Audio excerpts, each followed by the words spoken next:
Ya, renungan kali ini tentang penantian pasangan hidup akan dibawakan oleh Ko Celly atau Ko Lisman Komaladi. Mungkin, aku bacain dulu sekilas, eee, riwayat hidupnya.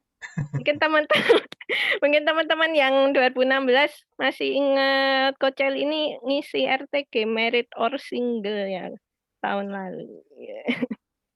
Nah ini, Coach Elly ini alumni PMKT UGM loh. Teknik apa coba? Teknik kimia. Nah, ini teman-teman yang teknik kimia mana suaranya? Ya, eee, Coach Elly ini dulu ikut Perkantas Indonesia, kemudian, kuliahnya banyak ini, ada di Australia, di Singapura, di UK. Dan, sekarang ini full-time staff General Secretary di FIS Singapura. Ya sekilas begitu, mungkin nanti kalau ada yang keliru atau kurang Coach Elly bisa tambahkan. Oke, silakan waktunya tuh. Oke, terima kasih eh, buat perkenalannya. Ya, sebagian dari kalian tahun 2016 itu juga ikut sesi yang waktu sama dengan Kak Dora ya? Ya, Oke, aku. oke. Mungkin Iya sebagian kok. dari slide-nya juga saya pakai hal yang sama gitu ya. Mungkin supaya kalian juga jangan terlalu kaget. Oke, saya share screen dulu ya.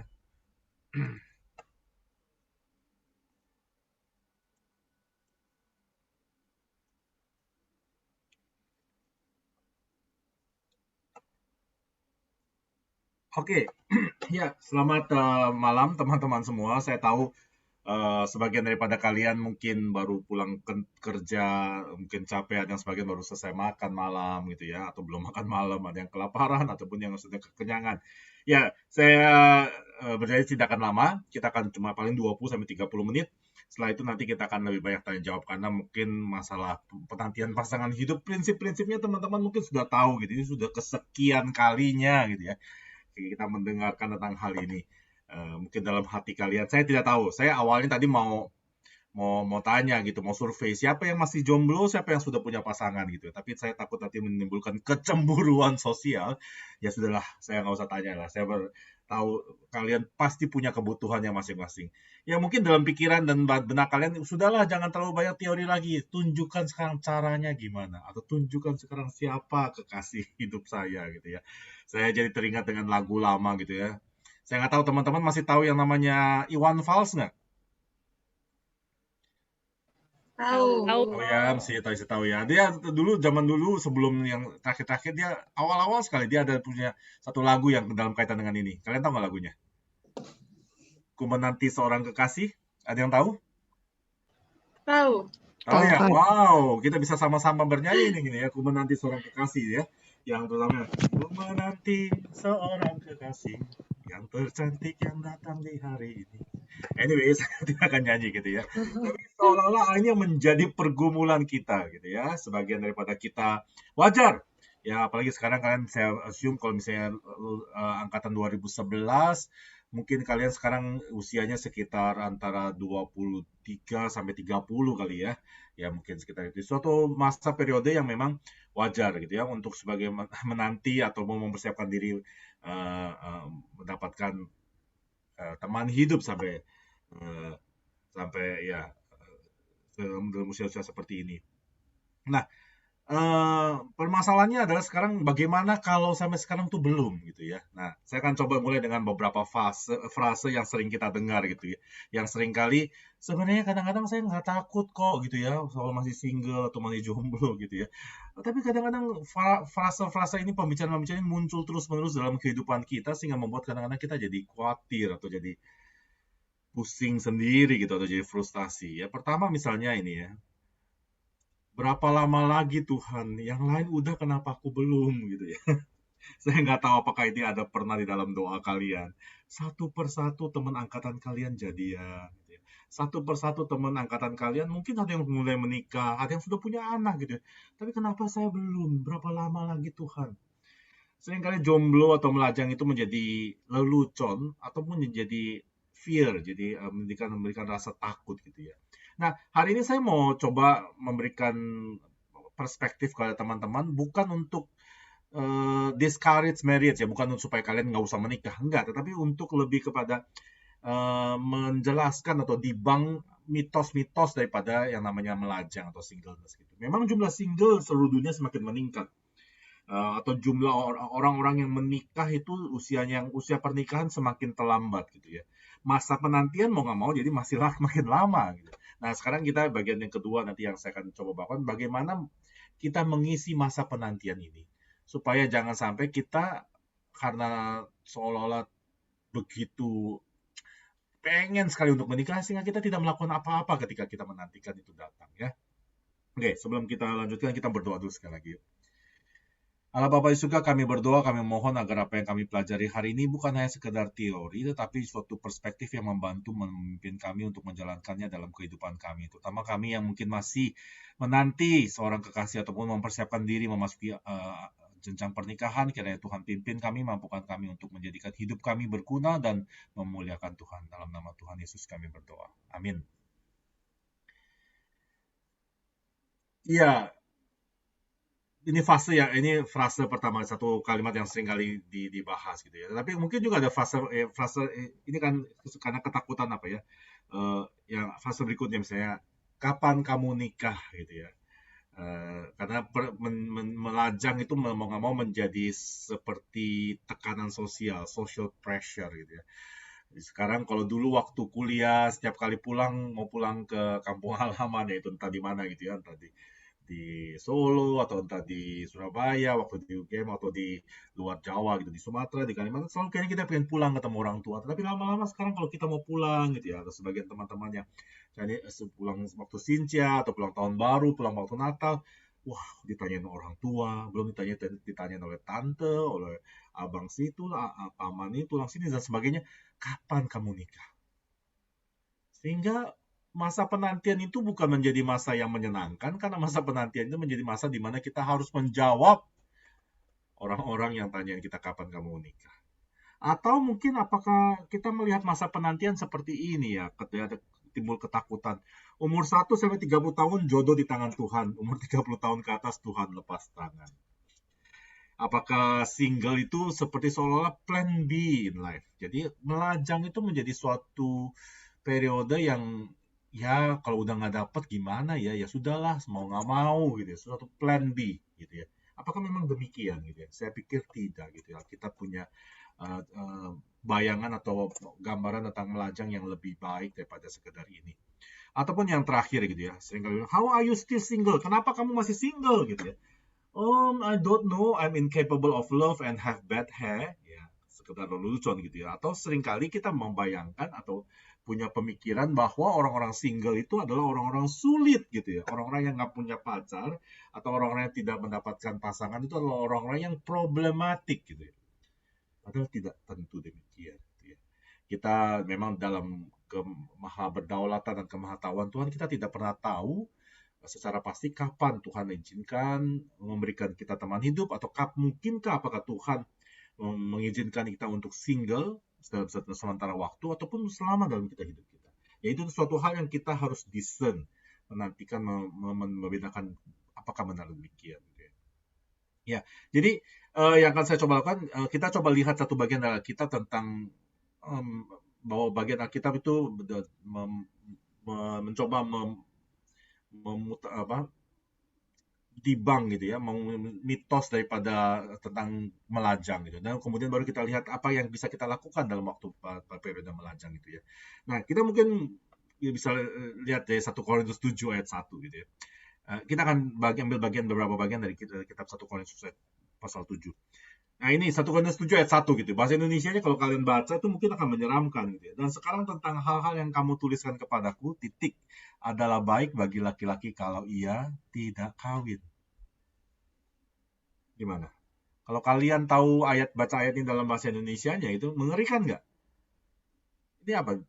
Secara terus terang, secara direct, Paulus sedang mengajarkan adalah baik kalau kamu tidak kawin. Atau mungkin sebagian daripada kalian, wah itu hanya untuk laki-laki gitu ya. Bagi kalian kaum pria dikatakan bagi laki-laki lebih baik itu tidak kawin. Apakah benar demikian gitu ya? Ya tentu ini sekali lagi pemahaman yang salah gitu ya, bahwa yang dimaksud, makanya mungkin terjemahan yang kurang tepat dari Alkitab bahasa sehari-hari. Sebenarnya bahasa Inggrisnya mungkin lebih jelas gitu. Sebenarnya now for the matters you wrote about, titik 2, it is good for a man to not to marry. Atau dengan kata lain sebenarnya, dan sekarang tentang hal-hal yang kamu tuliskan kepadaku, titik 2 adalah baik bagi laki-laki kalau ia tidak kawin. Atau dengan kata lain, maksud Paulus adalah baik bagi laki-laki kalau ia tidak kawin itu adalah pemahaman oleh jemaat Korintus. Ya, ya ini jemaat Korintus punya pada waktu itu, ya sekali lagi itu suatu hal yang salah itu, karena itu pengaruh daripada Gnostik gitu ya. Nanti kita akan coba lihat lebih lanjut. Tapi kita baca dulu beberapa bagian dari 1 Korintus 7, dan setelah itu nanti kita akan go through one by one ya. Saya akan bacakan 1 Korintus 7 ayat 7 sampai 9. Namun demikian alangkah baiknya kalau semua orang seperti aku, tetapi setiap orang menerima dari Allah karunia-Nya yang khas, yaitu yang seorang karunia ini, yang lain karunia itu. Tapi kepada orang-orang yang tidak kawin dan kepada janda-janda aku anjurkan supaya baiklah mereka tinggal dalam keadaan seperti aku. Tapi kalau mereka tidak dapat menguasai diri, baiklah mereka kawin. Sebab lebih baik kawin daripada hangus karena hawa nafsu. Kemudian ayat 35, semuanya itu kukatakan untuk kepentingan kamu sendiri, bukan untuk menghalang-halangi kamu dalam kebebasan kamu, tapi sebaiknya supaya kamu melakukan apa yang benar dan baik dan melayani Tuhan tanpa gangguan. Ya. Atau holistic devotion to God. Nah, teman-teman, kitab Korintus pasal 7 ini memang ini dalam konteks jemaat Korintus suka punya dalam konteks pemikiran Gnostik yang mengatakan physical relationship itu buruk gitu ya. Relasi fisik atau yang namanya makan, minum, kebutuhan fisik termasuk kebutuhan seksual itu suatu hal yang buruk, sehingga bagi mereka di orang-orang Gnostik yang salah itu mengatakan bahwa menikah itu tidak baik. Nah, Paulus ingin menyatakan bahwa itu salah gitu ya, membenarkan mitos itu bahwa tidak benar gitu ya. Nah, ya kita tidak ada waktu untuk bahas kita seluruh kitab 1 Korintus 7, tetapi kitab 1 Korintus 7 membahas dua bagian tentang bagaimana indahnya, baiknya pernikahan, tapi pada saat yang sama menarik juga Paulus mengatakan betapa juga baiknya hidup melajang. Ya konteksnya di ayat 26 kalau teman-teman bisa lihat gitu ya, bahwa itu adalah waktu-waktu yang darurat, waktu-waktu yang sukar, waktu-waktu penganiayaan. Atau seorang komentator lain itu waktu yang singkat yang mengatakan bahwa memang menantikan kedatangan Tuhan. Jadi Paulus memberikan nasihat ini kepada jemaat Korintus di dalam konteks ini. Dalam waktu penganiayaan seperti ini, dalam waktu kita menantikan kedatangan Tuhan, ya. Jadi kalau saya mau kasih summary yang singkat, Paulus mengatakan, kalau kamu menikah, baik. Kalau kamu tidak menikah, juga baik. Atau dengan kata lain gitu, it's all good in the singlehood ya. Jadi melajang itu juga baik gitu ya. Ya, melajang itu macam-macam gitu ya. Tidak berarti seorang yang melajang itu seolah-olah kita selalu mikir orang yang belum menikah itu melajang. Banyak gitu ya. Orang yang tidak menikah melajang gitu. Ya sebelum kita menikah kita semua melajang. Anak-anak itu yang belum bisa menikah ya juga melajang gitu ya. Atau orang yang suami istri pun ketika mereka harus dipisahkan oleh jarak itu juga boleh dikatakan single. Ataupun seseorang yang mungkin suaminya atau istrinya sudah mendahului mereka juga hidup single juga gitu ya. Jadi singleness itu pertama bukan permanen gitu ya. Melajang itu adalah sesuatu kondisi yang terjadi dalam satu periode hidup kita. Sehingga juga kita juga dengan jelas mengatakan singleness atau melajang itu juga bukan kutukan gitu ya.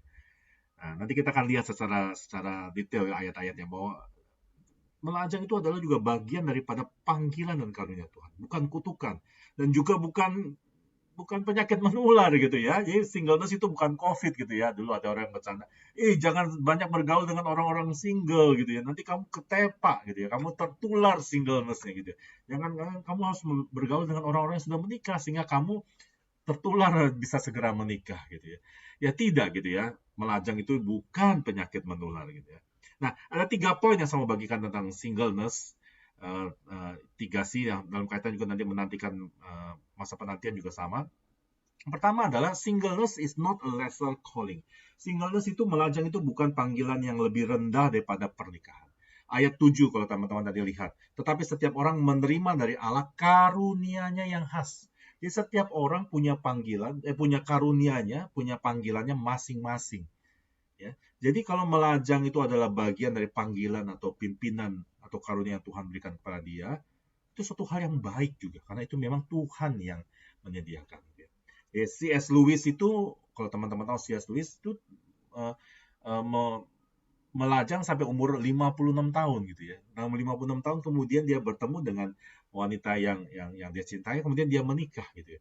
Dan ketika dia melihat ke belakang, dia mengatakan mungkin 56 tahun pertama hidupnya itu memang Tuhan panggil dia untuk melajang supaya dia bisa menulis banyak hal, sehingga yang buku-buku C.S. Lewis menjadi suatu hal yang menjadi berguna bagi kita sekarang. Ya sekali lagi bukan saya mengatakan kalau kamu udah menikah kamu tidak bisa produktif, tidak juga gitu. Tapi memang Tuhan punya rencana yang masing-masing. Ketika kamu single pun, ketika kamu masih melajang pun, itu ada yang sebenarnya Tuhan ingin kita kerjakan. Ya. Karena kita arguably sebagai seorang single, seorang yang melajang, kita punya kebebasan atau punya waktu yang lebih besar, lebih banyak untuk melakukan hal-hal yang kita ingin kita lakukan. Ya beda kalau kita sudah menikah, apalagi kalau sudah punya anak, itu suatu hal yang berbeda. Sekali lagi, saya tidak ingin membandingkan yang mana lebih baik. Dua-duanya sama-sama baik. Yang kedua, kalau ayat ke-9, singleness itu pun juga dikatakan diwanti-wanti oleh Rasul Paulus, kalau kamu tidak dapat menguasai diri, baiklah mereka kawin, baiklah mereka menikah. Gitu ya. Jadi, yang kedua adalah, sebagai apakah kita menikah ataupun melajang, itu sama-sama memerlukan yang namanya pengendalian diri. Gitu ya. Memang sebagai seorang lajang, orang itu mungkin ada isu, bukan hanya soal isu pengendalian secara seksual, gitu, tapi juga isu kesepian, gitu, tentang bagaimana kita merasa sendiri, merasa tidak ada yang mengasihi atau tidak bisa dikasihi. Nah itu, seringkali jangan sampai kita tuh di-paralyze atau terjerumus dengan self-pity gitu, mengasihani diri, sehingga kita menjalani hidup masa penantian ini dengan mengasihani diri gitu. Ataupun sebaliknya gitu, seolah-olah singleness kita merasa kita independence, kita bebas, mandiri, bisa melakukan apapun sendiri. Kita tidak perlu orang lain. Tidak juga gitu ya. Saya pikir seorang melajang atau singleness itu pun juga bukan berarti kita tidak ada intimacy dengan orang-orang dengan dekat kita gitu ya. Masalah yang saya alami, yang saya sampai sekarang memang belum menikah gitu ya. Ya, saya merasa bahwa walaupun saya melajang, walaupun saya single, saya tidak kekurangan pengalaman untuk bisa punya kedekatan dengan teman-teman gitu ya, dengan keluarga, dengan teman-teman di gereja maupun teman-teman persekutuan sebelumnya.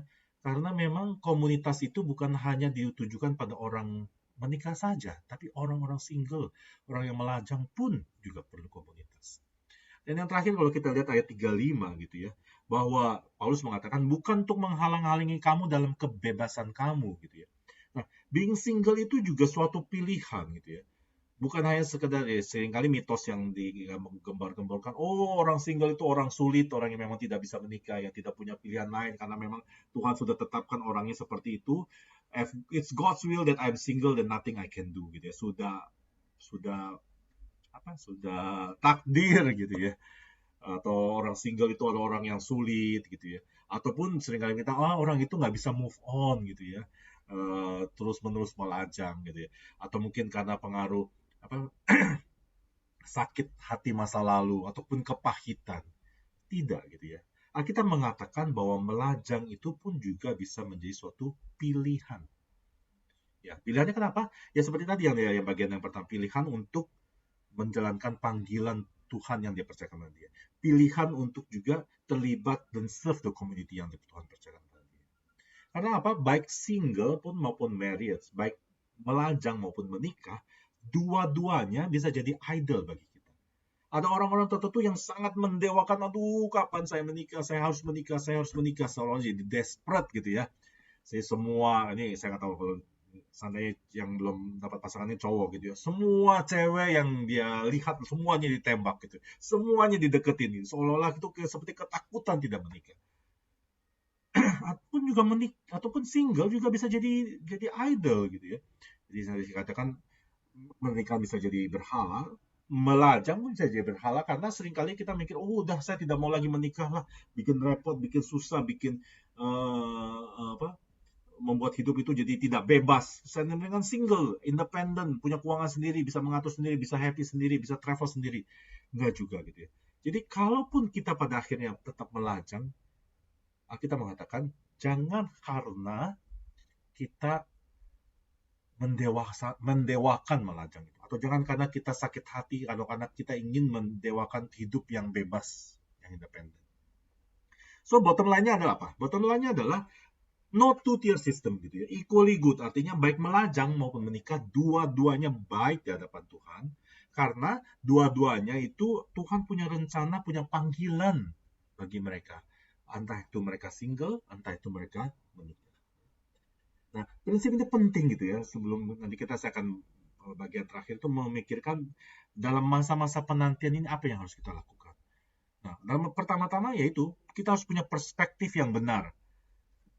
Dalam 2-3 tahun ataupun dalam 20-30 tahun ke depan, kalau Tuhan pimpin kita menikah, puji Tuhan. Tapi kalau Tuhan pimpin dan panggil kita untuk melajang, puji Tuhan juga gitu.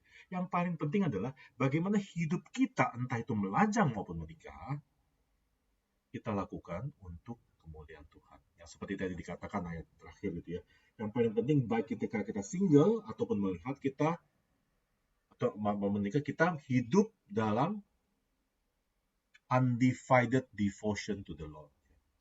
Living in the undivided devotion to the Lord. Sekali lagi saya kasih tahu, tadi kan konteksnya adalah the time is short.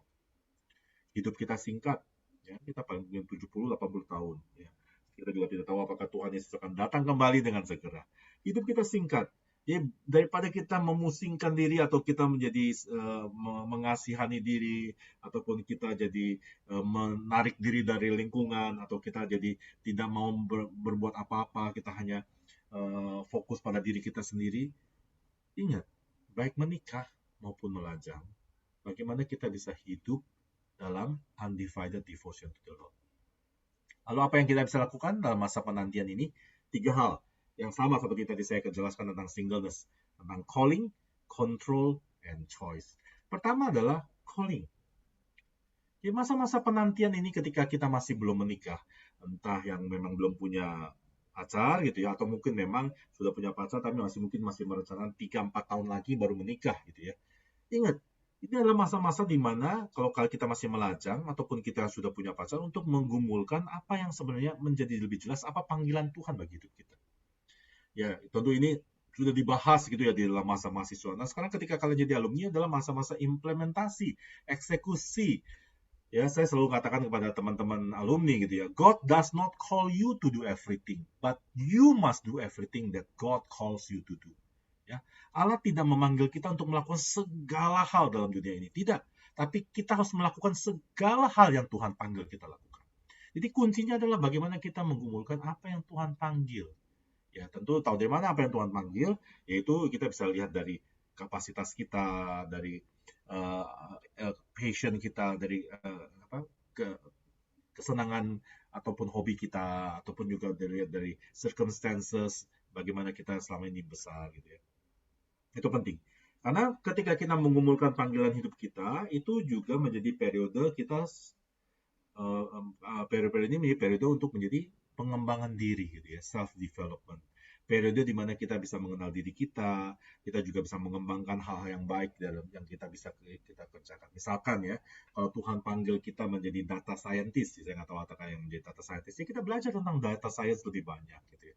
Ataupun Tuhan panggil kita untuk menjadi pengembang komunitas dari daerah terbelakang gitu, daerah yang belum berkembang gitu ya. Nah, kita pikirkan gitu ya, mau arah ke sana bagaimana kita bisa lakukan. Nah, karena kita masih melajang, kita banyak hal dan waktu yang bisa kita kerjakan.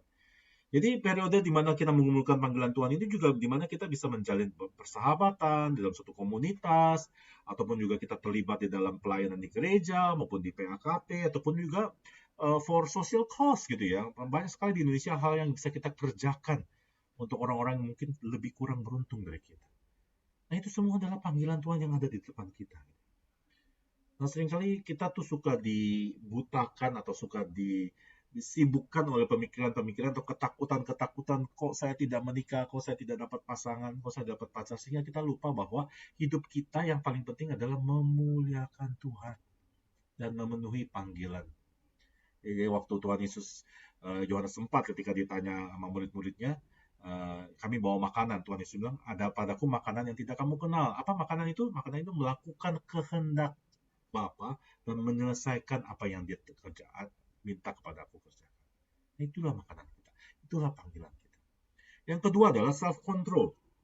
Nah, teman-teman, periode-periode melajang ini juga periode yang baik untuk juga melatih kita untuk bisa melatih pengendalian diri gitu ya.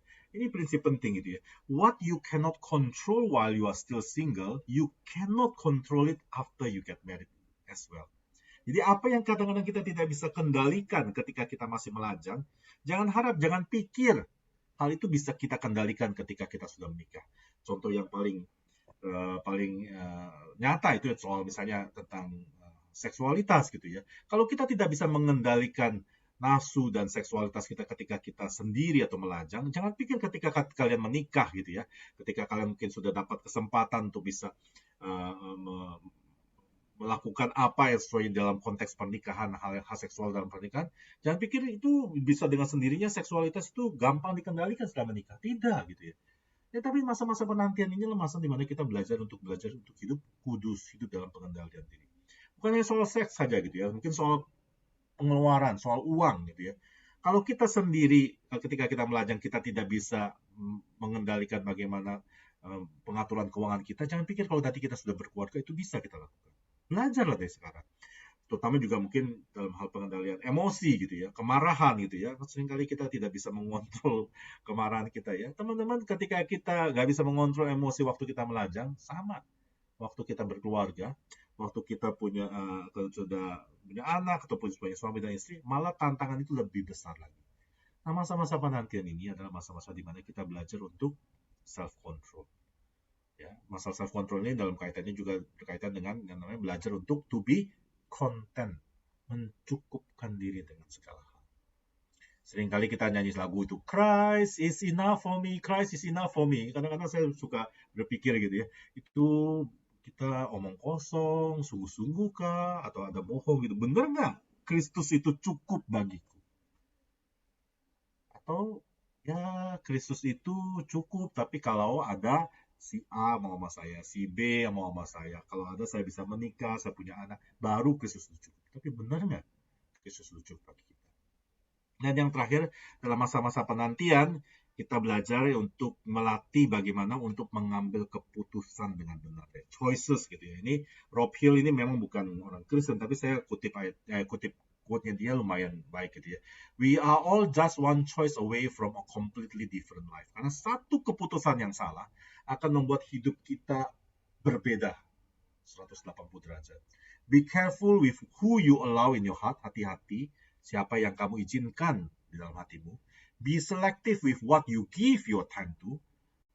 Hati-hati, selektif supaya apa yang kamu berikan waktumu untuk pekerjaan kah, hanya semata-mata untuk karir kah, atau semata-mata untuk orang-orang tertentu kah, and be unwavering in your faithful pursuit of your dream. Tetaplah terus bekerja untuk mengejar apa yang menjadi panggilan hidup.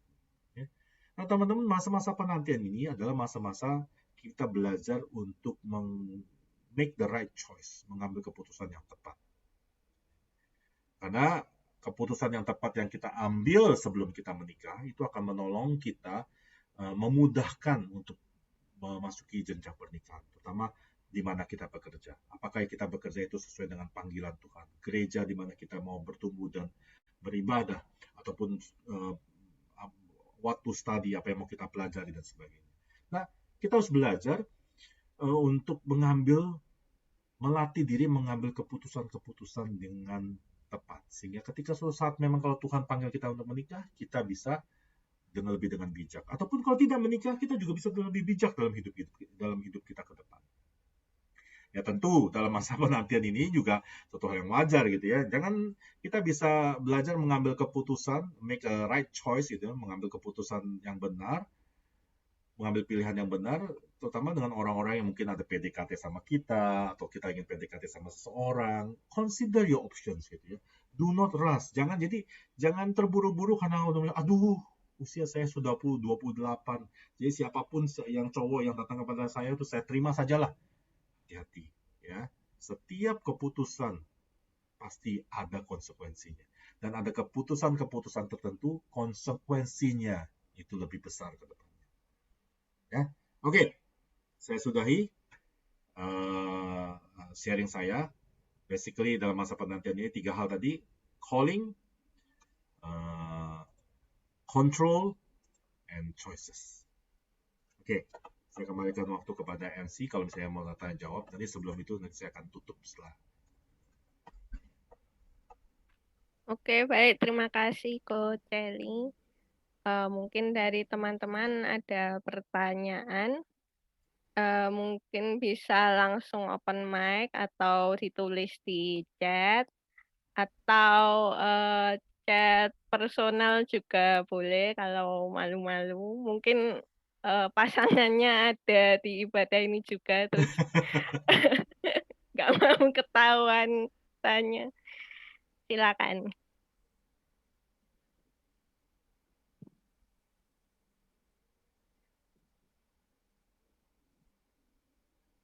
Oke, mungkin sambil menunggu aku tanya dulu deh. Boleh. Kalau kan tadi ada tentang mendewakan pernikahan, tapi ada juga mendewakan lajang gitu ya. Misal kita tuh sebenarnya nggak mendewakan manapun, tapi cuma kayak takut dengan pernikahan. Karena kan pernikahan itu malah banyak apa ya, Banyak ribetnya sesuatu. gitu ya.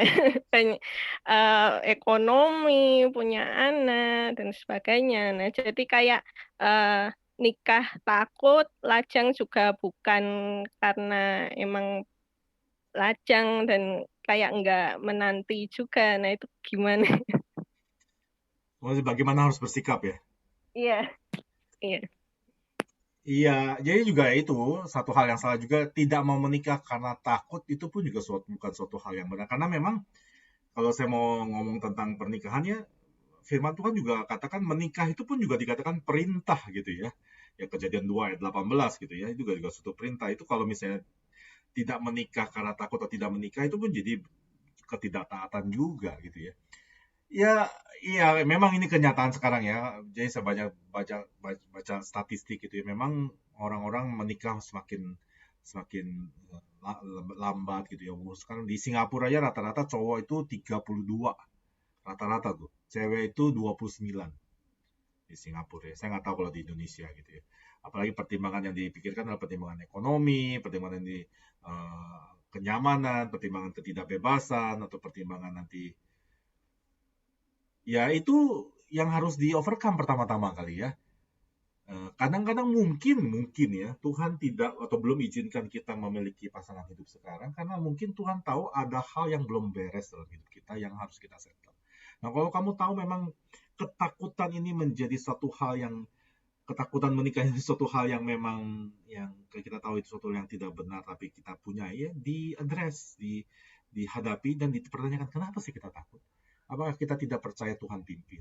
Apakah kita tidak percaya bahwa kasih dan anugerah Tuhan cukup? Apakah ujung-ujungnya sebenarnya kita tidak percaya gitu ya? Bagaimana? Ya mungkin Kak Aling atau Mbak Niken bisa sharing waktu dulu menikah mikir sejauh ini enggak? Sampai ketakut-takut gini, kalau diajak menikah ya udahlah menikah lah gitu ya. Awang pacarannya SMA nggak mikir sampai situ itu. Baru itu baru dipikir, baru ditata. Iya, kalau Mbak Niken. Nggak ada lah takut-takut. Mau ada komentar, Mbak Niken? Ada. Oh, Kalau takut menikah, nggak ada takut menikah.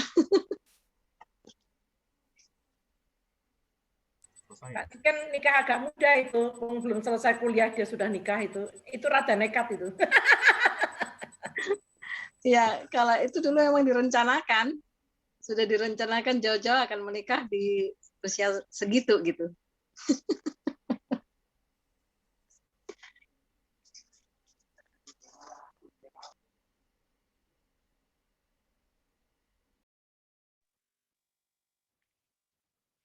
Coach Celi kayaknya nge-freeze. Ya, Kak Celinya hilang ya.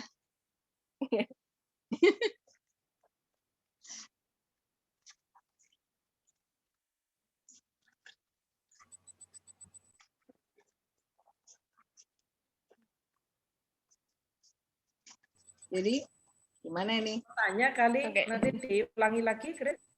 Sorry. Saya ini jadi. Sudah kembali. Nggak apa-apa, nggak apa-apa. Lanjut aja. Kak Eriki nikah muda. Lucu banget.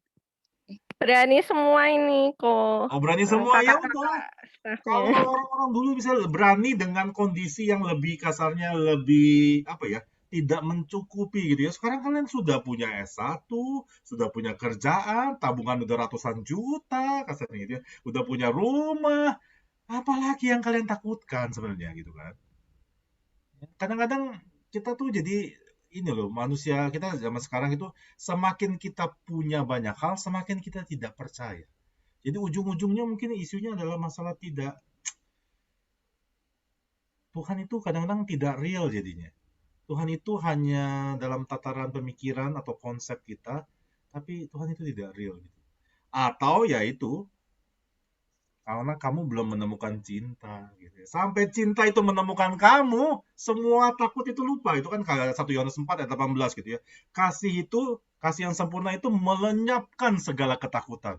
Di dalam kasih tidak ada ketakutan. Perfect love cast out fear. Ya, saya doakan supaya Lina menemukan cintanya gitu ya. Atau sudah ya? Saya nggak tahu ya. Hihi. Belum kok. Oh, belum. Ya udah. Ya mungkin ketika kamu menemukan cintamu, semua ketakutanmu hilang lah. Oke, makasih kok. Oke, teman-teman lain ada yang mau bertanya? Apakah kalau sudah malah tambah usia makin milih, makin perfect gitu? Kalau waktu SMA kan, siapa yang ada seneng-seneng gitu ya. Masa kuliah itu seneng-seneng. Lah sudah lewat, waduh yang mana ya yang ada di sekitar itu orangnya mama-mama lagi gitu ya. Nggak ketemu ini. Iya. Gimana? Apakah semakin seperti itu? Kita tuh sebenarnya ya very simple. Kalau kita lihat apa kriteria pasangan hidup, ya. Kita cuma mengatakan pertama beda gender, itu pertama. Itu sangat jelas gitu ya, beda gender. Yang kedua seimbang gitu ya, atau pasangan yang seimbang. Dalam kalau kita terjemahkan itu pasangan yang seiman dan juga seimbang dalam pengertian pertumbuhan imannya, karakternya, personality dan sebagainya. Itu saja gitu ya. Dia tidak tulis tentang apakah dia harus punya 100 M di tabungannya, apakah dia harus bawa mobil apa, atau dia harus tingginya 170 ke atas, atau dia rambutnya harus gimana, tidak gitu ya, tidak menuliskan tentang itu. Jadi sebenarnya cuma 2 kriteria di Alkitab, kadang-kadang kita jadikan 200 gitu ya kriteria kita gitu ya. Saya sih sarankan kepada kalian, kalau abang atau ade yang sudah abang yang kalian yang dekati kalian ataupun ade yang kalian sedang mau dekati itu memenuhi 2 syarat ini dan ya kalian ada chemistry lah ya, kalau saya tambahkan satu ya ada chemistry bisa ngomongnya, jalankan lah. Nggak usah jadi bikin 200 kriteria gitu. Saya ada satu alumni di sini gitu ya. Saya kaget gitu ya. Oh, kamu kok belum pacaran juga gitu. Kenapa sih gitu ya? Oh, kok saya punya 17 kriteria. So far yang paling memenuhi syarat cuma 12 katanya. Kurang ada yang memenuhi 17. What? Pas saya lihat kriterianya dia, aduh. Jadi benar-benar dia setiap orang yang tidak memenuhi 17, dia tidak akan doakan gitu ya. Saya akan berdoakan kalau ada seorang yang memenuhi semua 17 ini. Karena dia bilang juga, ya jangan salah lu kok gitu ya. 17 ini juga hasil doa saya gitu. Iya sih, cuma kamu kayak seperti ahli Farisi aja gitu ya, yang apa ahli Taurat gitu yang semua apa ditambah-tambahkan peraturan-peraturan dan hukum-hukumnya gitu ya. Kita cuma bilang 2 kok. Kamu jadiin 17. Oke, silakan. Ada yang mau komentar lagi atau pertanyaan lagi? Mungkin teman-teman. Oh, ini ada nih. Mencari yang sepadan di tengah di mabuk asmara itu bagaimana, Kak? Bukannya sangat sulit untuk objektif. Iya. Tapi yang pertama beda gender itu nggak mungkin mabuk lah ya. Kalian bisa bedakan lah ya itu ya. Jadi itu, oh abang lagi mabuk ini ya. Ya benar, abang lagi mabuk. Ya makanya untuk mencari yang kedua yang tentang sepadan itu, penting ketika memang kalau kita mengumpulkan pasangan hidup, jangan kita mengumpulkannya sendiri.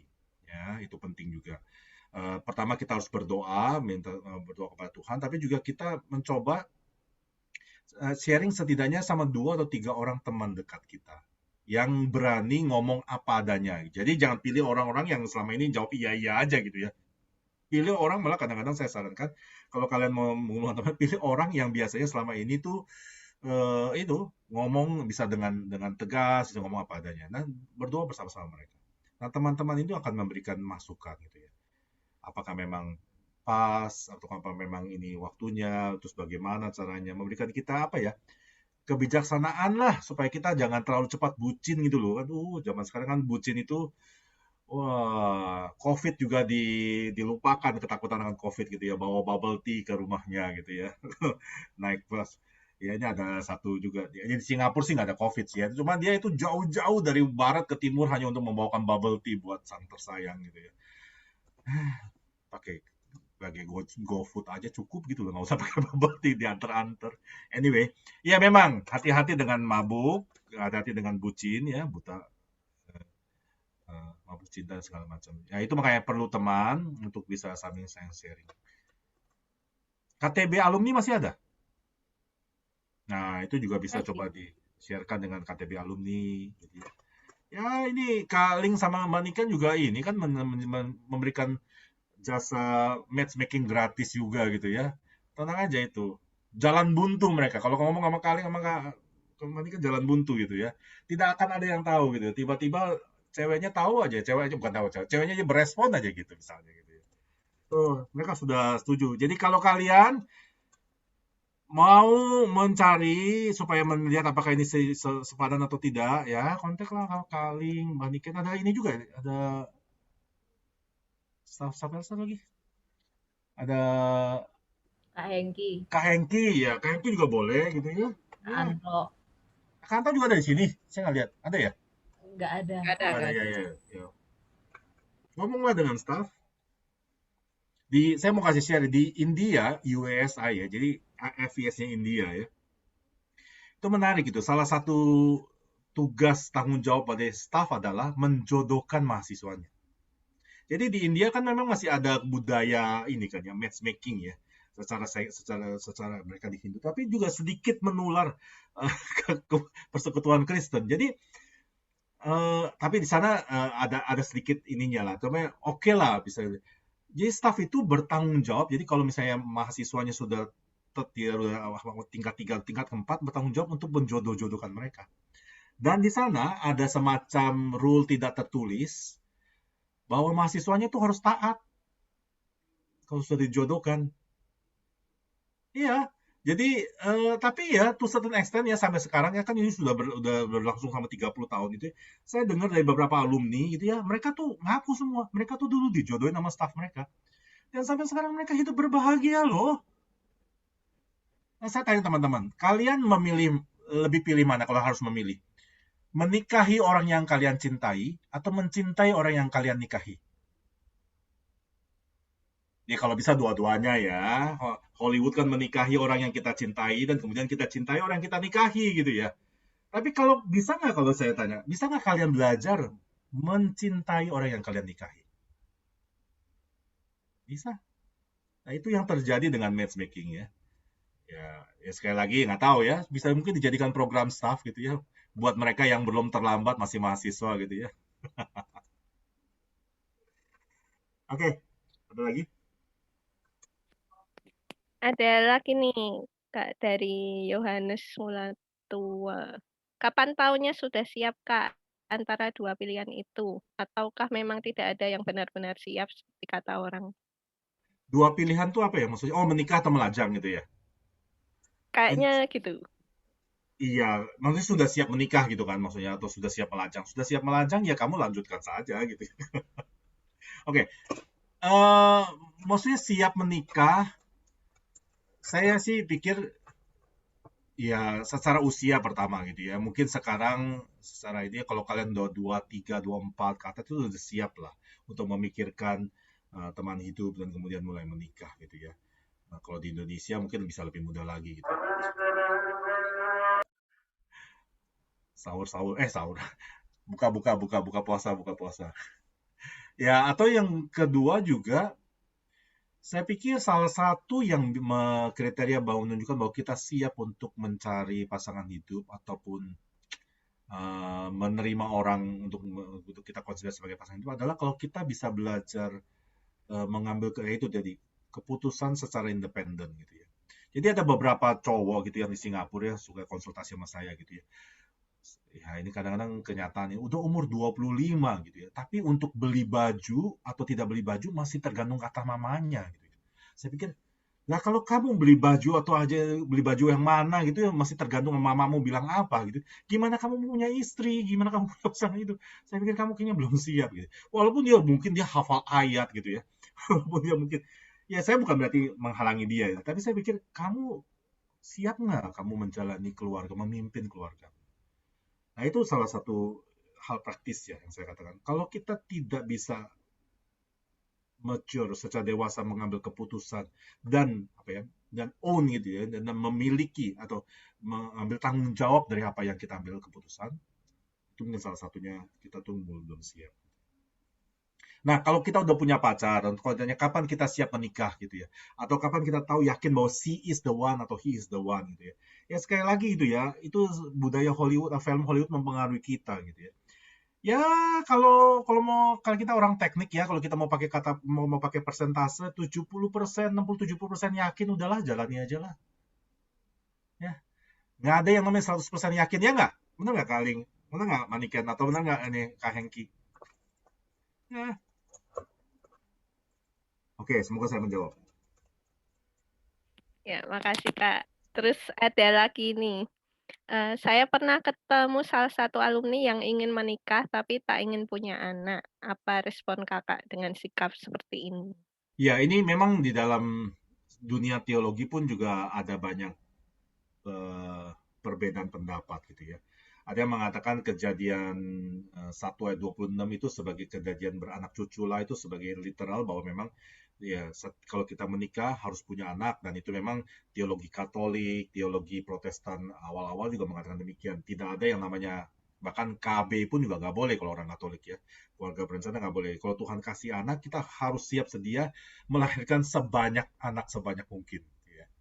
Nah, kemudian ada pemahaman yang kedua mengatakan tidak gitu ya. Memang kita harus bertanggung jawab, yang di kejadian 1 ayat 26 itu adalah berkaitan dengan bertanggung jawab untuk memenuhi bumi, itu bukan memenuhi bumi tapi untuk berkuasa untuk menjadikan bumi ini menjadi tempat yang benar-benar bisa dihidupi dengan baik dan nyaman gitu ya. Maka seringkali pengaturan keluarga berencana itu diizinkan dengan pergian seperti demikian, supaya apakah kita seberapa jauh kita bertanggung jawab, bisa bertanggung jawab membesarkan anak.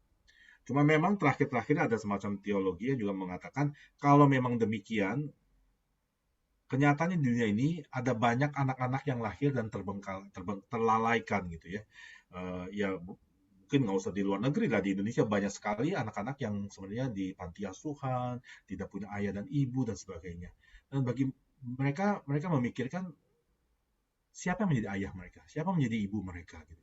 Daripada kita melahirkan anak lagi yang mungkin akan menambah beban atau menambah hal yang bagi dunia ini, kenapa kita tidak adopt saja gitu ya. Ya itu sekali lagi pilihan pribadi gitu ya. Dan saya tidak bisa mengatakan yang mana yang pasti benar, yang mana yang pasti salah gitu. Karena mereka semuanya juga dilihat daripada keinginan untuk taat kepada firman Tuhan gitu ya. Yang ketiga pun juga karena ingin taat, bahwa kita ingin menjadikan bahwa manusia itu benar-benar menjadikan dunia ini yang kita hidup itu bertanggung jawab gitu. Ya seperti itu. Oke, itu respon saya secara singkat. Oke, ini ada lagi selanjutnya Kak. Nih, ada perkataan bijak yang sering saya dengar. Tidak menikah tidak mati, salah menikah setengah mati. Nah, bagaimana pendapat Coach Eli ini? Iya, ini kan apa katanya ada yang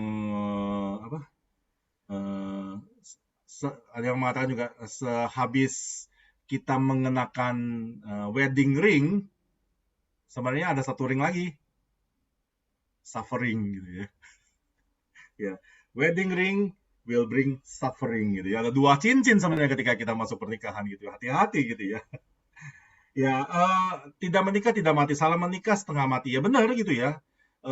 Bukan hanya salah menikah gitu ya. Kalian benar menikah pun juga mungkin setengah mati gitu ya. Tanya deh gitu ya. Kayak gitu orang menikah ya. Saya kemarin baru dengar dari seorang staff gitu ya di Indonesia juga. Seorang staff Indonesia dia mengatakan, saya sudah lumayan consider saya tuh cuma dewasa, dia bilang ya. Sudah cukup dewasa, cukup stabil, tapi menggumulkan menjalani hari-hari dengan istri saya untuk bisa itu setengah mati itu harus berjuang keras untuk taat, untuk tidak mau give up, untuk tidak menyerah. Ya teman-teman, sekali lagi pernikahan itu benar ada kata orang marriage is not for the faint-hearted gitu ya. Pernikahan itu bukan untuk orang yang kan hatinya kecil gitu. Memang susah, memang sulit gitu ya. Tetapi ya bahagianya juga banyak gitu ya. Tapi sukacitanya pun juga besar gitu ya. Nah, kalau menikah aja itu setengah mati, apalagi salah menikah gitu ya. Mungkin lebih tepatnya tidak menikah tidak mati, salah menikah pasti mati gitu ya. Lebih tepat gitu ya. Salah menikah dalam pengertian gini ya. Maksudnya salah menikah itu apa? Bagi saya salah menikah adalah kalau kita tidak menikah sesuai dengan dua kriteria tadi, gitu ya. Sama gender gitu ya. Ya itu salah menikah. Atau kita menikah dengan orang yang tidak sepadan atau tidak seimbang, itu salah menikah. Tetapi kalau kita di luar daripada dua hal ini gitu ya, saya sih secara pribadi tidak pernah melihat ada orang salah menikah. Artinya gini, oh saya salah menikah dia, saya tahu kalau dia itu bawel sekali, cerewet sekali, saya tidak mau menikah gitu ya. Jadi saya salah menikah. Itu mah karena bukan dia kamu salah menikah, itu karena kamu tidak mau apa ya, kamu hanya mau yang enaknya aja gitu ya. Kamu nggak mau yang susahnya gitu ya. Semua pernikahan yang dilakukan karena memang dalam different gender dan dalam sepadan itu sebenarnya tidak pernah salah menikah. Ya.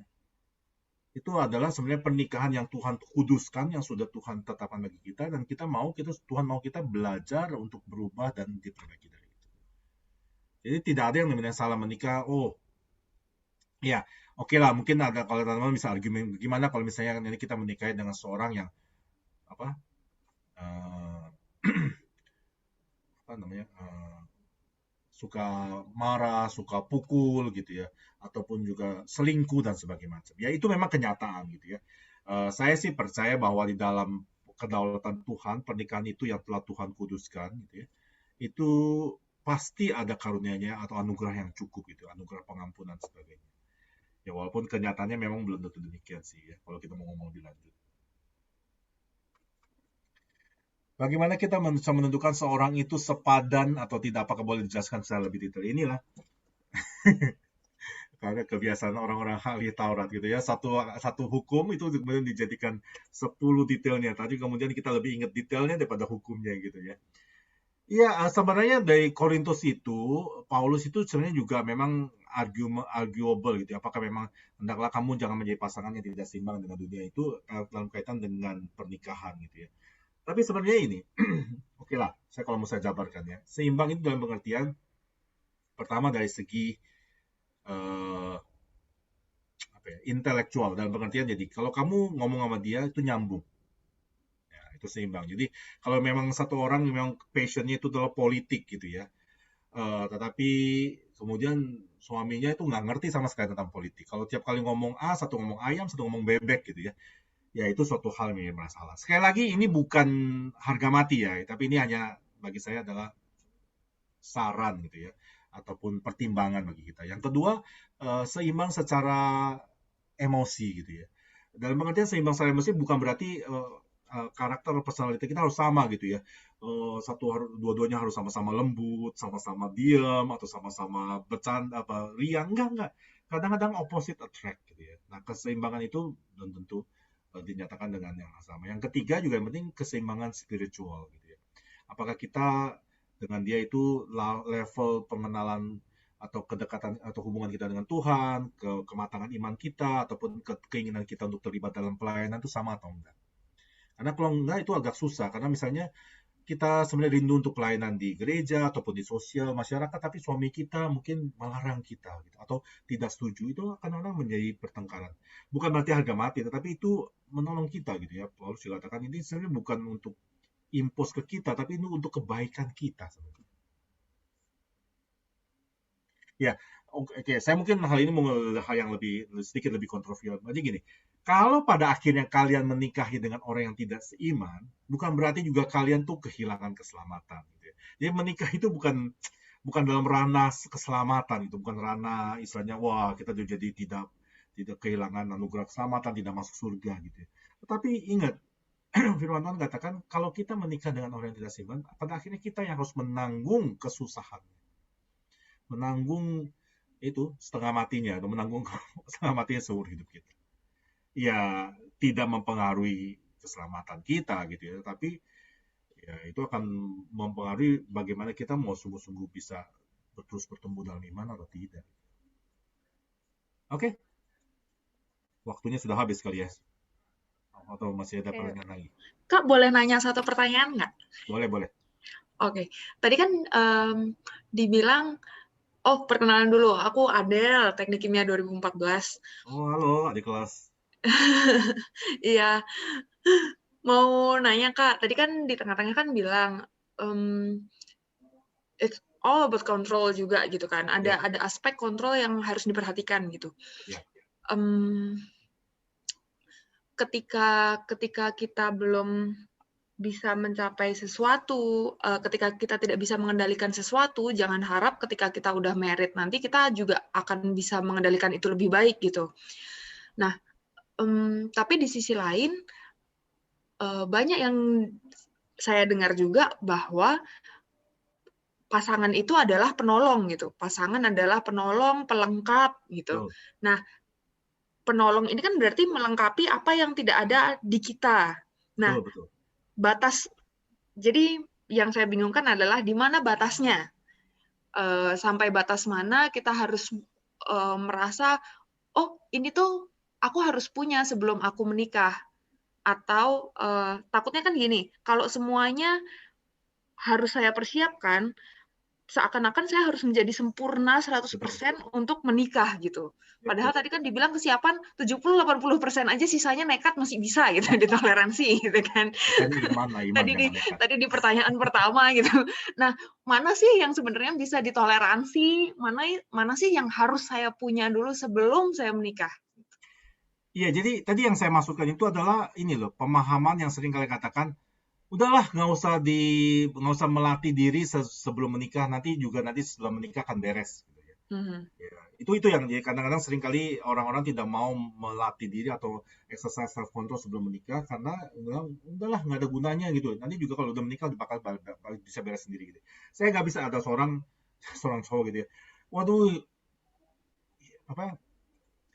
very nggak hygienic sekali gitu ya. Waduh kotor banget lah. Berantakan sekali kamarnya gitu. Udah nggak apa-apa lah, nggak usah melatih beres-beresin kamar atau bersih-bersih. Nanti kalau setelah menikah juga ada istri yang beres-beresin. Nah, wah, kalau kayak gitu mah itu kan berarti seolah-olah menjadikan istri itu ya benar-benar bukan penolong, itu babu kamu gitu ya. Kalau kamu tidak belajar untuk membersihkan atau yang namanya hidup higienik, yaitu bertanggung jawab terhadap barang-barang yang kamu punya, kamu nggak akan bisa nih setelah menikah untuk melakukan demikian gitu ya. Nah, itu salah satu contoh. Nah, itu yang saya ingin soroti adalah jangan sampai kita menunggu itu akan terjadi pada waktu pernikahan tanpa kita melatih diri. Artinya gini, saya mengajak kalian untuk mulai melatih self control itu seluruh aspek, tapi tidak mesti harus sempurna. Karena memang ada aspek tertentu memang kita butuh penolong gitu ya.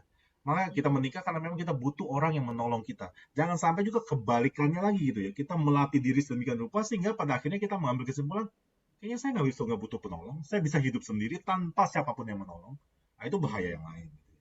Nah, ya sampai sejauh-jauh ya kita yang harus tahu, harus decide gitu ya. Tapi melatih self control itu semua aspek gitu ya. Tapi jangan sampai kita menyatakan diri kita bahwa kita itu bisa melakukan segala sesuatu. Nah, menarik sekali lagi tuh tentang kata penolong gitu ya. Teman-teman kalau perhatikan, pelajari ya, kata penolong yang di Kejadian 2 itu menjadikan wanita penolong bagimu, itu kata yang sama yang dipakai oleh di Perjanjian Baru untuk Tuhan. Ya, di Mazmur Tuhan adalah penolongku. Tuhan penolongku ada sangat terbukti. Itu kata yang sama gitu ya. Artinya kata penolong di situ bukan sembarangan, yang seringkali konotasi kita selalu mengatakan, menolong itu seolah-olah kita pembantu, wanita itu pembantu yang istilahnya sekedar pelengkap penderita gitu ya, aktris pembantu dan sebagainya. Tidak gitu ya.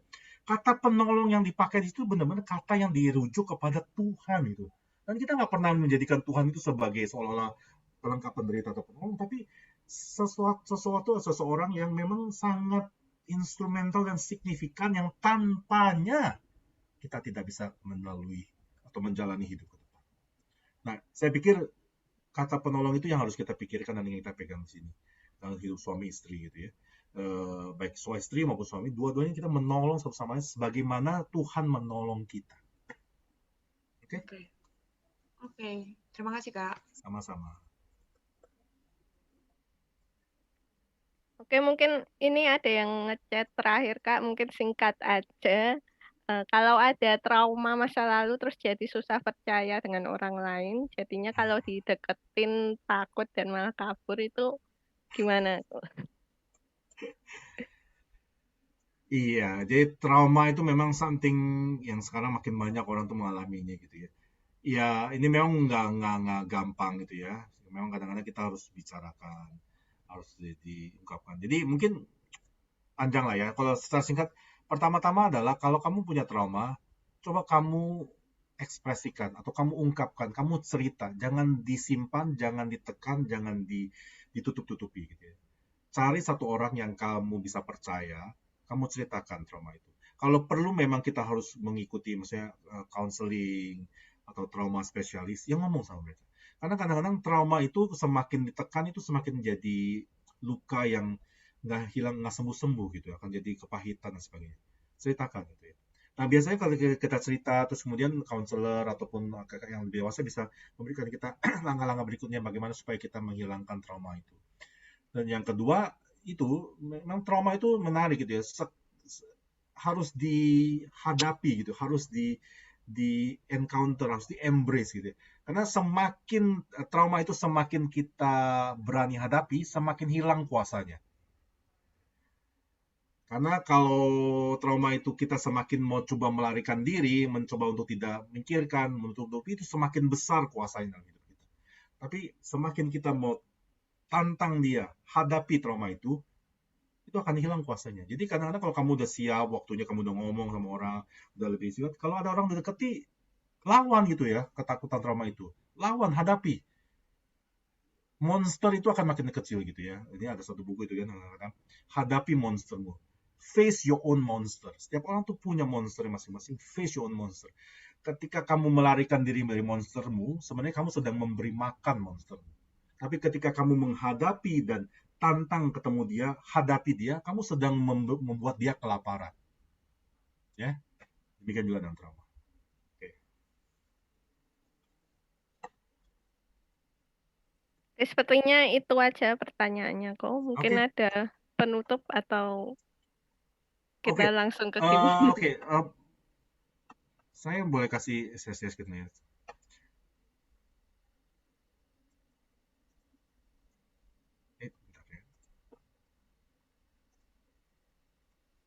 Saya kasih penutup ini satu lagu ya buat kita jadi perenungan kita.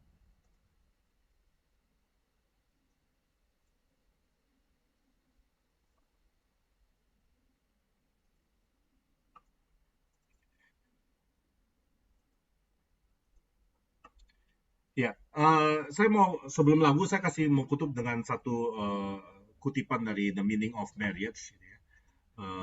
Dari tulisannya Tim Keller gitu ya.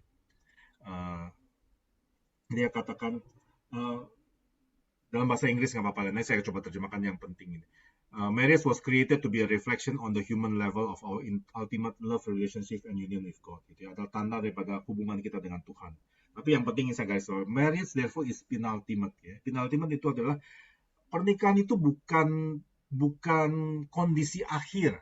Ya, pernikahan di dunia ini adalah kondisi kedua dari akhir. Penultimate itu adalah kedua dari akhir. Second last. Karena apa? Pernikahan di dunia ini merujuk pada points us to the real marriage that our souls need and the real family that our hearts were made of. Gitu ya. bahwa kita sedang menantikan pernikahan agung yang akan datang ketika Tuhan Yesus datang kembali, di mana kita akan dikumpulkan bersama-sama dengan Dia, dengan seluruh keluarga kerajaan Allah. Itu yang kita nantikan. Itulah yang ultimate. Ya, pernikahan itu tidak pernah ultimate. Pernikahan itu bukan tujuan akhir.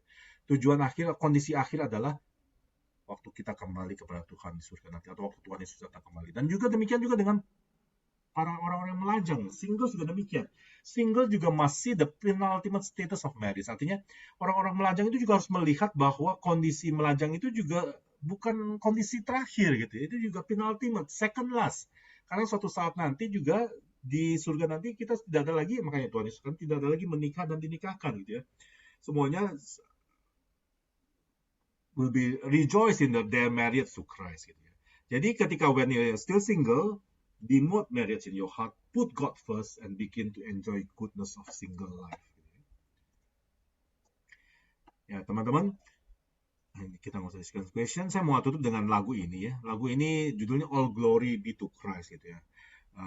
Sebenarnya intinya tentang bagaimana apapun yang kita upayakan, apapun yang kita ingin tinggalkan di dunia ini, apapun yang ingin kita kerjakan, ataupun kita membanggakan masa depan, kita harus ingat all glory adalah untuk Tuhan, untuk Kristus. Kemuliaan adalah untuk Kristus.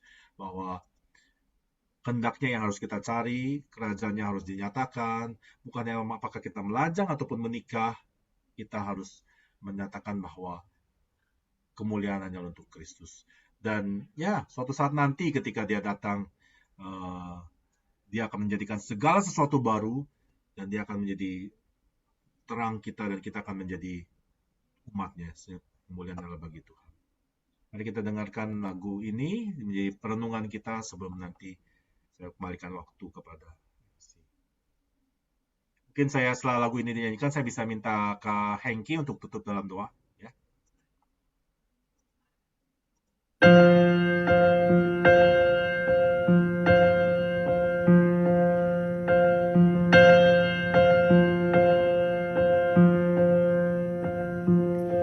Should nothing of our efforts stand, no legacy survive, unless the Lord does raise this house in vain, its builders strive. To you tomorrow's King, tell me, what is your life amidst that vanishes at dawn? All glory be to Christ. All glory be to Christ, our King. All glory be to Christ. His rule and reign will ever sing. All glory be to Christ.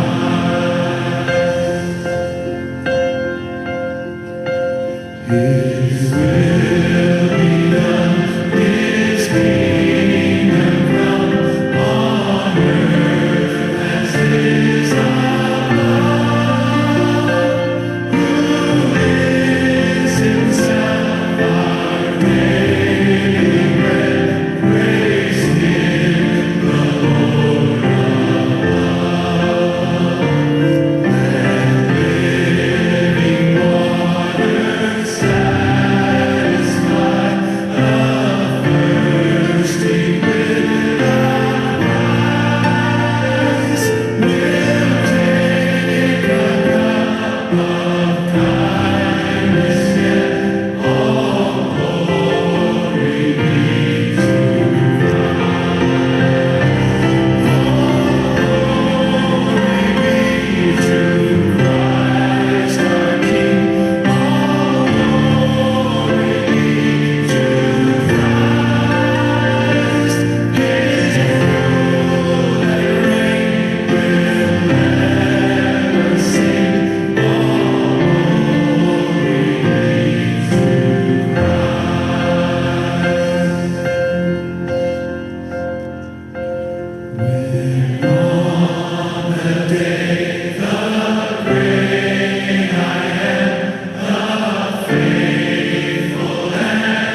Mari kita berdoa.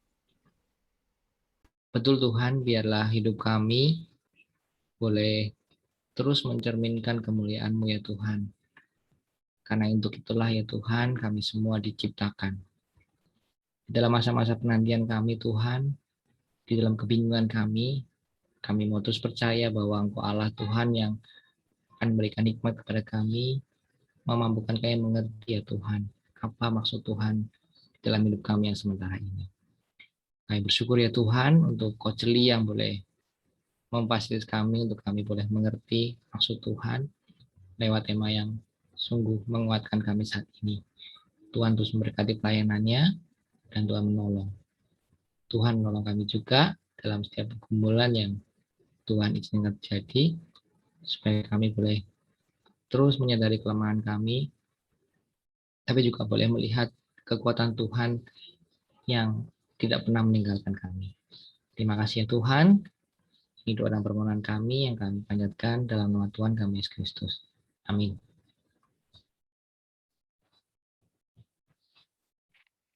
Oke, terima kasih Coach Celi, Kak Hengki. Sekarang kita masuk ke games. Gamesnya adalah tebak lagu. Nah, ini nanti kita akan perdengarkan lirik lagunya dengan suara robot Google. Nanti teman-teman menebak judul lagunya lewat chat ya. Jadi siap-siap di chat semua. Kita lihat siapa yang paling cepat. Ini ntar ada hadiahnya buat yang paling banyak menebak. Jadi tebak ya guys. Oke, siap Kak Natasha bisa Oke, lanjut. aku mau tampilin ya. Jadi tadi hadiahnya kita ada voucher GoPay nih untuk dua pemenang yang bisa paling cepat dan paling tepat gitu ya jawabnya ya. Oke, kita langsung aja ya Lina ke pertanyaan Ya, pertama. Tunggu aku share screen dulu. Oke, ini soalnya. Didengerin baik-baik ya teman-teman.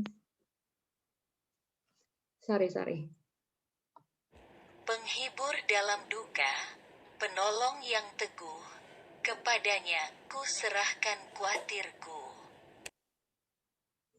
Ya, apa nih? Ada yang Ayo, tahu? siapa? Kita ulangi sekali lagi ya. Soalnya boleh kita ulang 2 kali nih. Penghibur dalam duka, penolong yang teguh, kepadanya ku serahkan kuatirku. Ayo, apa nih?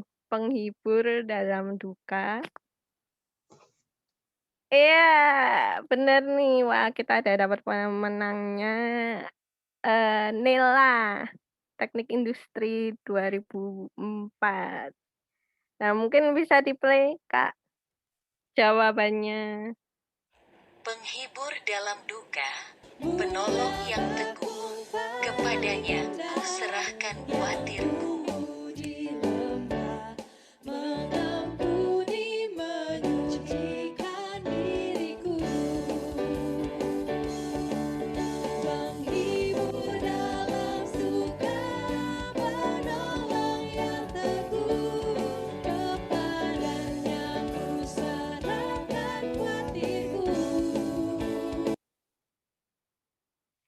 Iya, selamat Mila. Nanti jawab lagi ya biar jadi yang paling banyak biar dapat vouchernya. Oke, lagu kedua Kak.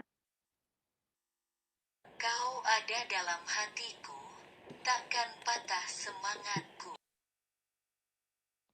Ya, apa ini? Kau ada dalam hatiku, takkan patah semangatku. Kau ada dalam hatiku, takkan patah semangatku. Ya, apakah benar jawaban Daniel ini? Iya, benar. Oke, putar Kak. Haleluya, kau ada dalam hatiku, takkan patah semangatku. akan hilang kekuatanku. Haleluya, ku mau bersorak bagimu, sukacita surga nyata penuhiku.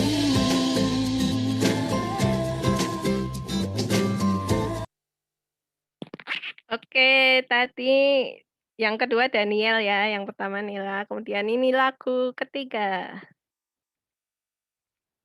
Jalan hidupku yang lama. Udah, itu aja. Ayo apaan? Jalan hidupku yang lama. Ini semakin soalnya tambah semakin sulit nih. Cluenya makin dikit. Oke, apakah benar jawaban Niko Marpau? Jeng jeng jeng. Iya, tuh. Oleh segenap kasih dan pengorbananmu,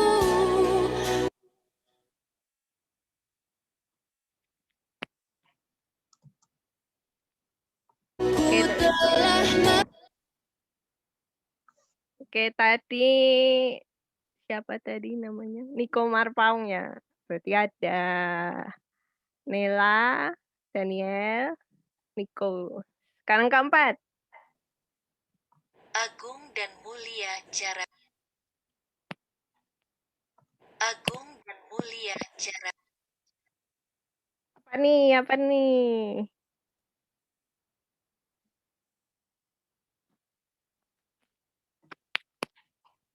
Ayo apa?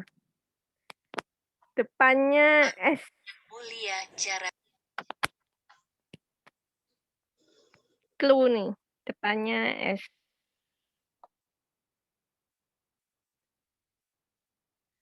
Wah, nggak ada yang tahu nih. Wah. Bukan. Bukan. Wah, ini yang bikin soal kesusahan nih. Ayo siapa yang bikin nih? Oke, diulang lagi. Agung dan mulia cara.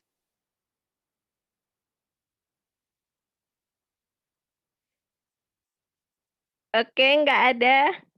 Depannya, kata pertamanya seindah. Agung dan mulia cara. Seindah.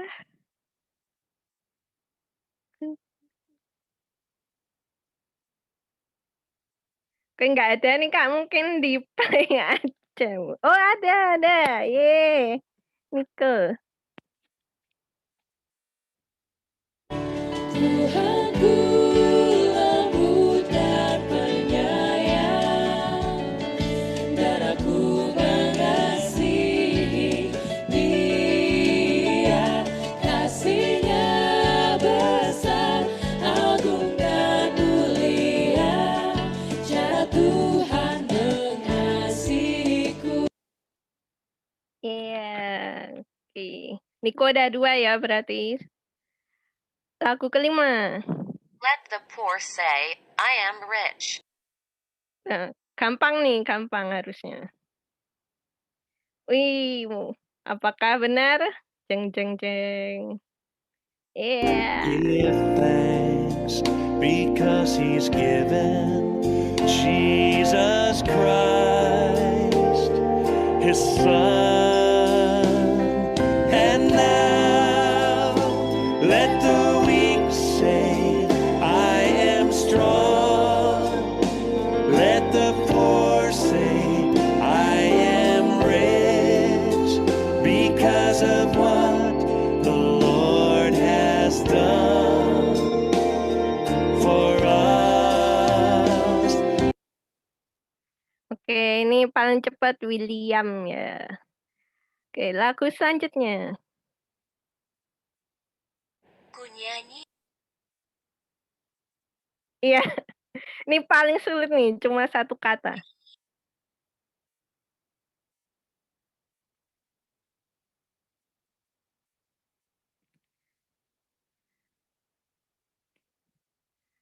Oke, ada yang lain?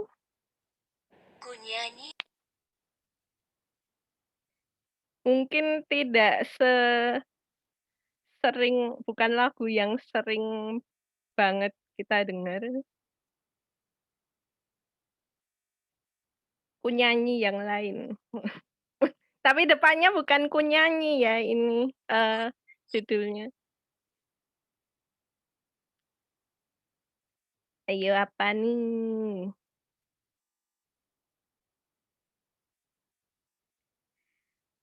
Clue-nya depannya U. Ku nyanyi.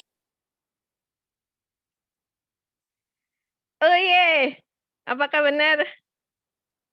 Udah ada yang jawab nih. Iya, betul. Hosana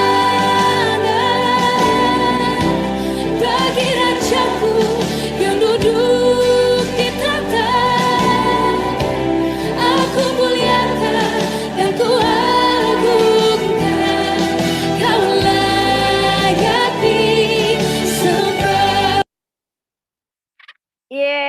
Berarti tadi Kak Niko Marpaung ya yang jawab 2 sama Kak William. Oke, selamat. Bisa kasih nomor GoPay-nya ke host ya nanti.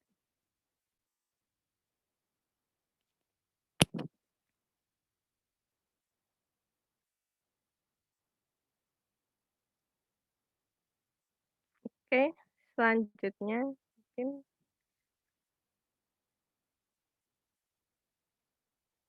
kita dengarkan lagu penutup, yaitu Indah Rencanamu.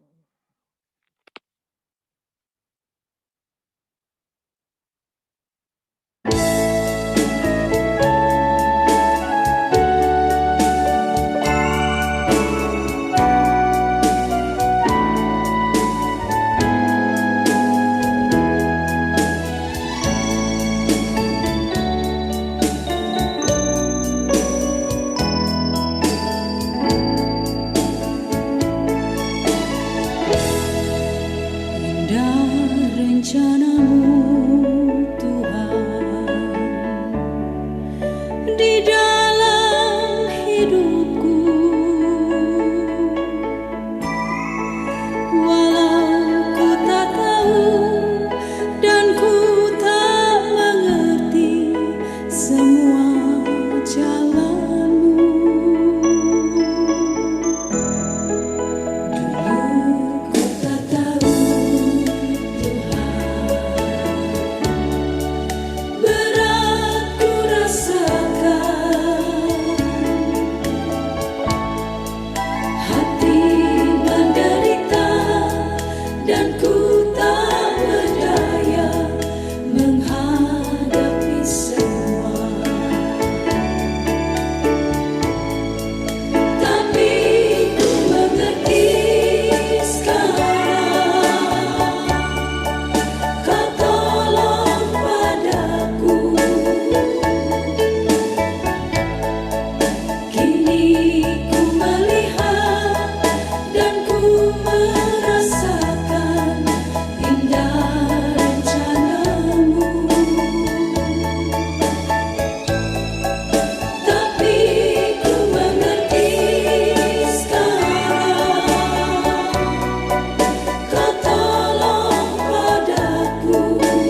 Ya, mari kita tutup pengumuman dulu. Silakan Kak Natasha. Oke, shalom semuanya. Terima kasih untuk teman-teman yang sudah hadir, kakak abang dan adik-adik semua. Bersyukur sekali ya ini, apalagi pada malam hari ini Sabtu malam, biasanya jumlahnya nggak segini banyak, tadi udah mencapai 40 sampai 43 gitu. Puji Tuhan kita bisa bersama-sama hadir di tempat ini. Spesial juga buat Coach Eli, terima kasih banyak atas firman yang diberikan.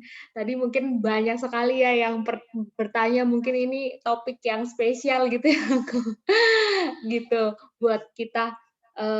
Jangan kapok Coach Eli, besok kita undang lagi untuk mengisi persekutuan doa kita. Aku akan kasih pengumuman sedikit nih, kita ada persekutuan alumni ya KT Gama pada Sabtu depan tanggal 24 April 2021 jam 2 siang. Temanya Mari Bersaksi, pelayanan misi, narasumbernya Kak Ria Pasaribu. Menarik sekali ya teman-teman, bisa join setiap Sabtu jam 2 siang. Juga ada Instagram YKT Gama, di situ kita bisa banyak sharing kegiatan-kegiatan alumni YKT, bisa di-follow teman-teman semua kakak abang dan adik-adik. Dan ada juga YouTube-nya, jadi kalau misalnya nanti ada yang ingin melihat lagi gitu ya, misalnya firmannya atau apa, kita bisa lihat di YouTube YKT Gama. Dan bagi teman-teman juga yang rindu untuk KTB, sama seperti kita ber-KTB dulu di mahasiswa, silakan teman-teman bisa menghubungi Kak Kristi atau Kak Nela di nomor yang ada di tertera. Dan juga bagi teman-teman semua yang ingin mendukung juga pelayanan YKT Gama, bisa diberikan melalui rekening yayasan alumni di layar. Bisa teman-teman screenshot atau foto dulu kalau misalnya ingin mendukung pelayanan di YKT Gama. Oke, sekian, kita bisa berfoto bersama dulu. Silakan aku ajak semuanya untuk mengaktifkan kameranya sebentar. Yuk teman-teman dibuka kameranya buat foto. Ini ada 2 halaman ini, karena saking banyaknya puji Tuhan. Kita di halaman pertama dulu nih. Silakan, ada siapa nih? Lia, Kak Yohanes, Lili, Timi, Kak Johan. Oke, udah nih sepertinya semuanya. Bisa lihat kamera ya, 1, 2. Oke, sebentar.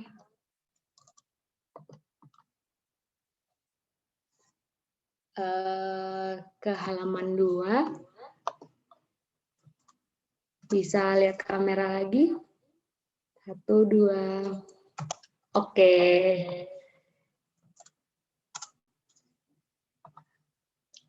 Sudah, kembalikan lagi ke Lina. Oke, mungkin PD ini kita sudahi, kita tutup dalam doa. Kak Niken bisa doa penutup. Oke, baik, mari kita berdoa. Bapa di surga, sungguh kami bersyukur untuk kesempatan yang indah di sore hingga malam hari ini. Alumni dari PMKT boleh Engkau satukan di dalam persekutuan yang indah. Terima kasih untuk firman-Mu yang luar biasa telah dibagikan oleh Coach Eli. Terima kasih untuk pengertian baru yang terus-menerus ditambahkan di setiap kami melakukan ibadah atau di setiap kami bersekutu, terkhusus di malam hari ini.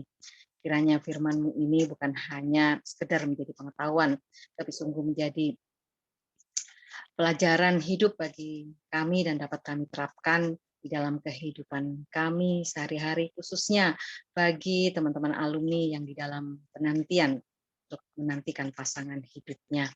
Kami serahkan sepenuhnya kehidupan para alumni PMKT, terkhusus yang sedang mencari pasangan hidup atau menanti pasangan hidup, kiranya Tuhan yang akan memberikan pasangan yang sepadan, yang seimbang, seturut dengan rencana Tuhan, dan seluruhnya akan kami persembahkan untuk kemuliaan bagi Tuhan sendiri, bukan mencari apa yang menurut kami baik, tapi kami mau mencari apa yang menurut kehendak Tuhan baik bagi hidup kami. Kami mohon ampun Tuhan untuk bila ada kesalahan di dalam persekutuan kami ini. Kami percaya Tuhan senantiasa mengampuni kami oleh karena kasih karunia-Mu yang begitu besar bagi kami. Kami serahkan kehidupan kami selanjutnya di sisa waktu malam hari ini dalam tangan Tuhan, Tuhan yang akan menyertai dan memberkati. Dan terkhusus kami juga mau berdoa untuk Roh Celi yang boleh membagikan men-sharingkan firman Tuhan pada malam hari ini. Tuhan berkati dia di dalam segenap pekerjaannya dan pelayanannya dimanapun dan di setiap waktu yang dia pergunakan. Kami serahkan doa kami ini, kami naikkan di dalam nama Tuhan kami Yesus Kristus yang akan menyempurnakan doa yang kami yang tidak sempurna ini. Dan kami sepenuhnya menyerahkan diri kami untuk menerima berkat-Mu, kiranya damai sejahtera dari Tuhan kami Yesus Kristus, dan pertolongan dari Roh Kudus, dan juga kasih karunia dari Allah Bapa menyertai kami dari sekarang sampai selama-lamanya. Amin. Amin. Demikian PD alumni ini. Thank you teman-teman semua. Sampai berjumpa di Terima kasih Coach Celi sharingnya. Terima kasih semuanya yang sudah join. Terima kasih semuanya. Sampai jumpa bulan depan, teman-teman.